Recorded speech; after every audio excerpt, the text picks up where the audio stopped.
Let's try a new chord. This will be our first movable chord shape, which means a chord that doesn't use any open strings. Since it doesn't have open strings, we can move it wherever we want. This is one of my favorite chords, used in tons of rock and heavy metal. It's the power chord, like this. It has a unique sound for sure, even if I don't use distortion. So, let's start by putting our first finger on the 6th string on the 5th fret. So 1, 2, 3, 4, 5. To play the rest of the chord, holding down the next 2 strings either with your 2nd and 3rd finger or your 3rd and 4th.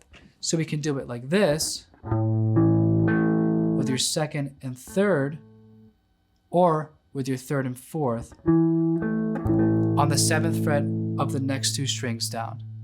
You can also hold each string down with a different finger, however you like.